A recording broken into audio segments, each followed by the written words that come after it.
Hello everyone, this is Jason, and today let's talk about semiconductor industry of Malaysia. So when I talk about Malaysia, right, so what comes to your mind actually? We also export a lot of goods, including semiconductor goods, and also machineries, furnitures, and so on. And recently, the tariff has been imposed on Malaysia for 24% for all goods to be exported to United States. But thankfully, the United States just on hold for 90 days. So we feel the huge relief for the next 90 days that all our goods to be exported to the United States will not be imposed with tariff for 24%, which can be lower, just 10%. Alright, today let's talk about semiconductor industry and what role can Malaysia play for the next coming 5 years. And do you know that Malaysia is one of the key players in the semiconductor industry? Alright, this is actually the slide that I just made. Some of the things that I know about semiconductor and how it started. Basically, everything started in Penang for semiconductor industry, and they started the first free trade zone in Malaysia in 1972. It has 5-acre assembly plants in Penang by Intel.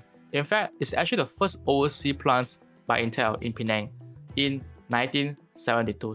Of course, when we want to attract investors to come to our country, we need to give incentives. So what kind of incentives? For example, tariff exemptions. So why do we need tariff exemptions? For import and exports, where you get free tariff exemptions, there's no tax being imposed on all the goods to be imported and exported from a country. So that's actually will attract people to invest in our country. And the second reason could be the infra. Airport access and port access I think are very important to facilitate a better supply chain management. But of course, there are also a lot of other reasons, such as cheaper workforce and also an English-speaking workforce that actually encourage foreign investors to invest in our country. After that, in 1980s, some companies like AMD, Hitachi, HP, and some other MNCs followed suit and came to Malaysia to invest. Okay, let's talk about the semiconductor now in Malaysia. And do you know that Malaysia actually holds 13% of global market share in assembly and testing? It's called OSAT. They even have planned now to up to 2028 to actually trying to scale up the operations for semiconductor industries. So you can check it out from the information from Invest Penang. You can check it out from the website. Basically, from here, what they are going to do is they want to scale up to 46 billion US dollars for the gross output for these semiconductor industries. So that's actually a very ambitious target for Penang to scale up to achieve high income status. What about the futures of Malaysia in semiconductor industries? Tariffs imposed or exempted for Malaysia. Semiconductor goods are exempted from tariffs. This is actually a good news for Malaysia, but of course for other goods, non-semiconductor goods like machineries, furnitures, or other goods will be imposed tariffs. Malaysia has planned to focus on semiconductor industry for the next 5 or 10 years. But what are the challenges? Because according to what the government is saying, they want to shift more from back-end to front-end oriented semiconductor industries, which can be extremely difficult to do it. They have to train out a lot of engineers to work in this industry. So you need a lot of investment to train the locals, you give them training, and that's why Malaysia has been working hard to calling for more investors, not only from the United States, but also from China and also from other parts of the world to focus on high-end investment.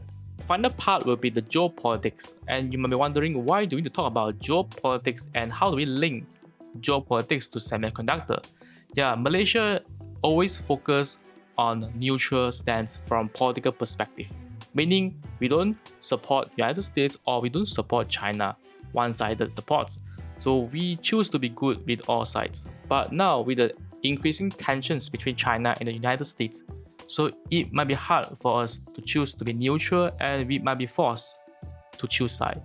So that's actually the part that we don't feel like seeing it. So what Malaysia can do to try to stand on the middle ground is trying to focus on developing semiconductor industries on certain sectors or certain parts of semiconductors. Meanwhile, we have to keep attracting investors from both China and also United States to strike a balance between a high quality investment to be poured inside of Malaysia. The future could be bright if Malaysia is doing the right job with the right policies for a long-term goals. That's what Malaysia needs to do for focus for the next 5 or 10 years. Malaysia also has to work very hard to train more talents to fill the workforce gap, meaning that they need highly skilled workers in semiconductor industries to actually run the whole show, run the whole semiconductor industry. If not, it might be just talking on a paper, on a proposal, but when it comes to execution, it will fail. Alright, so that's all for the video for today, and this is just a little bit of my sharing about what I think about semiconductor industries of Malaysia. So what do I think about semiconductor industry of Malaysia for the next coming 5 years? So are you optimistic enough to see Malaysia will lead in semiconductor industry for the next coming 5 or 10 years? So what do you think about this? Please leave a comment down below. If you like the content like this, please don't forget to follow me so that I can make more content like this in the future and we can discuss together. I see you on the next video. Bye.